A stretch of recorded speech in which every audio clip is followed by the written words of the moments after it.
नमस्कार, सत्यदर्शन न्यूज मध्ये आपले स्वागत आहे. मी पायल शहा. एक नजर टाकूया आजच्या ठळक घडामोडीवर.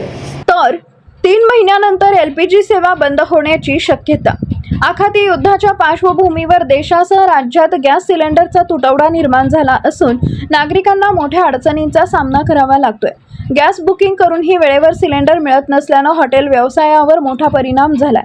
अनेक जिल्ह्यांमध्ये हॉटेल बंद पडली असून गॅसवर चालणारे छोटे मोठे व्यवसायही ठप्प झाले. या परिस्थितीवर राष्ट्रवादी काँग्रेस अजित पवार गटाचे नेते छगन भुजबळ यांनी पत्रकार परिषद घेत उपाययोजना सुचवल्या. भुजबळ म्हणाले, नागरिकांनी त्यांच्या भागात पीएनजी सेवा देणाऱ्या कंपनीकडे तातडीनं अर्ज करावा.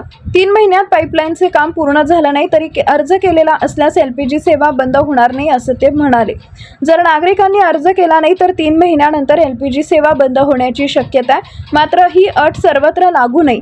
ज्या महानगरांमध्ये एलपीजी प्रकल्प सुरू आहे तिथंच ही अंमलबजावणी होणार असून इतर भागांमध्ये एलपीजी सेवा सुरूच राहील.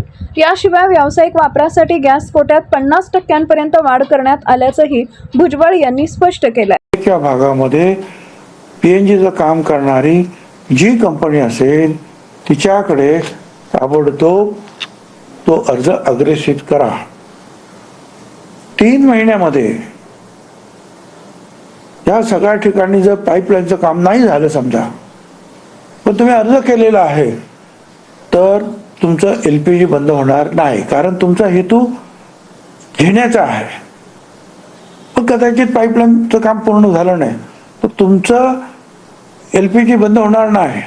पण तुम्ही अर्ज सुद्धा केला नाही त्यासाठी, तर मात्र 3 महिन्यानंतर तुमचं एलपीजी बंद होऊ शकतं. हे कुणासाठी आहे? महाराष्ट्रासाठी आहे का? नाही. जिथे पीएनजीचं काम सुरू आहे त्या विशेषतः महानगर किंवा शहर असतील त्यांच्यासाठी आहे.